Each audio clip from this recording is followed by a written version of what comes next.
Hello everyone, I am Anjali.taneja and I am associated with Ashoka University from India.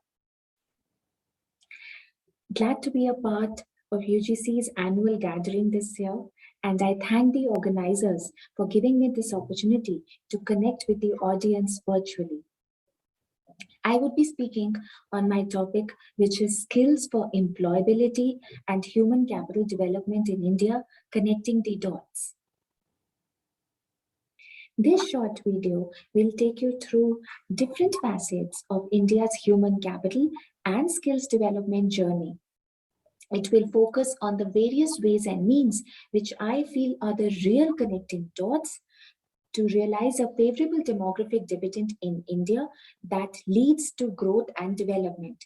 It would eventually feed into achieving UN's sustainable development goals that are directly or indirectly related to my topic of discussion today, be it to achieve inclusive livelihoods, equitable access to quality education, reduced inequalities, sustainable employment opportunities, or generating partnerships and collaborations domestically or globally. So I do hope you really enjoy this video.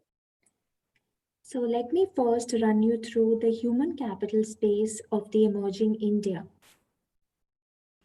India being the center point in South Asia, in terms of the population, in terms of the demographic dividend, there's a lot of potential that India can explore. So my talk would basically comprise of the larger proportion of what India is doing in terms of human capital, what are the challenges that India is facing, and how can we convert these challenges into opportunities for future growth.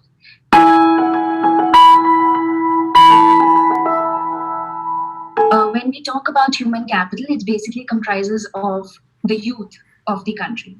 And India per se, when we say that it comprises 17% of the world population, it's like over a billion, it comprises 17% of the world population. The important point to here note is that we have a very good percentage of working age population. And when I talk about working age population, it is basically more in terms of the age group of 15 to 59. That is an age group where we talk about that this is the most productive age group.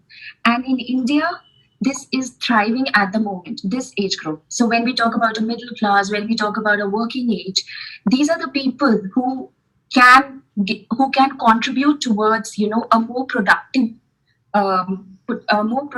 India.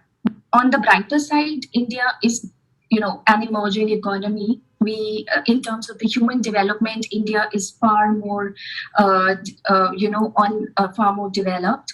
We are considered as a middle income country, and more in terms of middle income, it is basically when we compare with the South Asian economies, India is definitely at a very favorable rank there.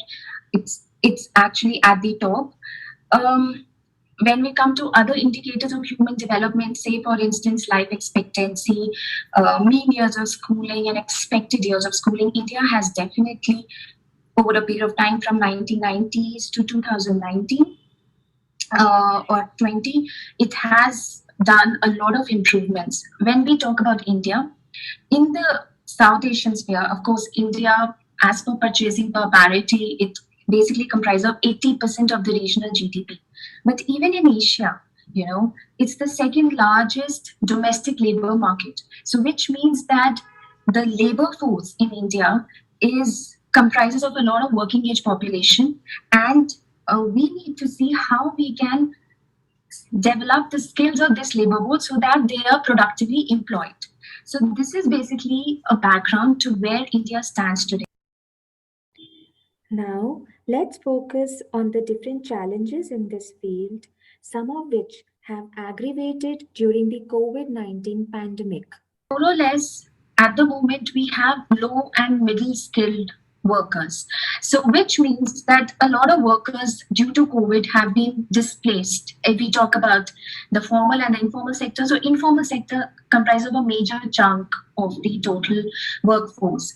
they have not been able to get employed. As a result, if you see, the unemployment has shot up during this period. According to the Center for Monitoring Indian Economy, last it was, it has shot up. It used to be always in single digit, but till May 23rd, I guess, it shot up till 14%. And the urban unemployment is quite huge. It's nearly touching 18%. So which means that in India, the workforce, the informal sector workforce needs to be skilled, and they should be productively employed.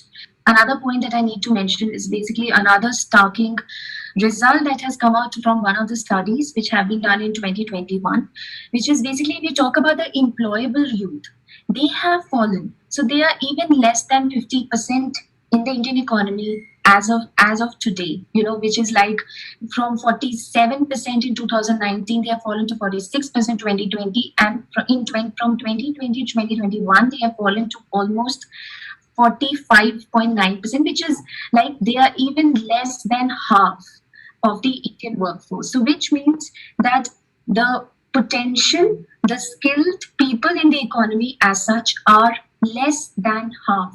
So basically, if we look at besides the aggravated skill mismatches, and there is an issue of livelihood securities, if we look at the GDP, even the per capita GDP in current prices as of 2021, that is also, India has significantly dropped in that context also. So which means that all this, because even yesterday the numbers came out of India's GDP growth, which has fallen from by 6.4%, and the IMF World Economic Outlook talks about that a major part of this fall in GDP is because there has been a rise in the unemployment level. We have come a long way ahead, but there's much more that can be done. Having spoken about the potential and the challenges, it is time to focus on the last and important segment of the video, that is connecting the dots. In other words, spelling out the way forward to make India the skills capital of the world. I've introduced some or coined certain terms which will be very interesting. One is the concept of 3 E's. E stands for, the 3 E's basically stand for expansion, enhancement, and empowerment. So when it comes to expansion, for instance, it's important that we should be able to reskill the COVID impacted workforce. What is important is that in the country today, we need to decentralize, not centralize, but decentralize employment opportunities to avoid labor displacement. So which means that generating employment, not only trainings, but also employment in the remote and rural areas of the economy. When I say expansion, it's more of reaching out and expanding our horizon of knowledge and to all areas of development, be it rural, urban, semi-urban, semi-rural. Second E, when I refer to, is actually enhancement. And enhancement is more in terms of investment. So here there are certain terms that I have coined. One is basically smart access. Smart access means that we should be more proactive in our smart access provision of facilities such as computer, even a basic computer, even a basic laptop, and digital and mobile phones, or internet access, Wi-Fi access to the remote areas, to workers who are displaced because of COVID.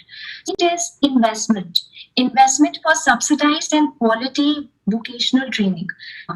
Third is greater budget allocation. This is something which is very important. We do keep talking about, as I mentioned in previously, that the R&D expenditure as a percentage of GDP, gross domestic product, is even less than 1%. Why can't we have greater budget allocation in these certain fields like education, skills development, healthcare, R&D, because ultimately they are the premise on which the entire ecosystem of the country is set up. We can have a knowledge exchange fund in which the industry, as a part of its CSR activity, can contribute a certain percentage for the knowledge exchange fund. That fund can be used at the national level for allocation on research and development. So, what I'm trying to talk about in enhancement is it's important to have collaborations, partnerships, outreach, a startup culture, ensuring that there is smart access of basic digital tools to the remote areas.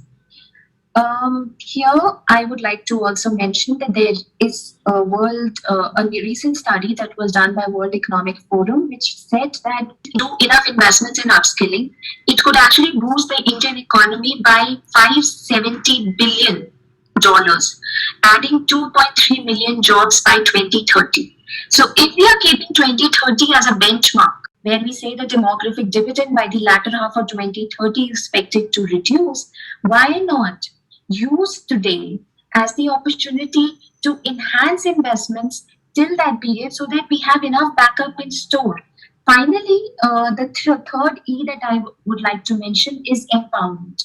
So, empowerment does not just come sitting in isolation. Empowerment comes when the laws and legislation or regulation schemes in the country are favorable for the youth, for the population to grow.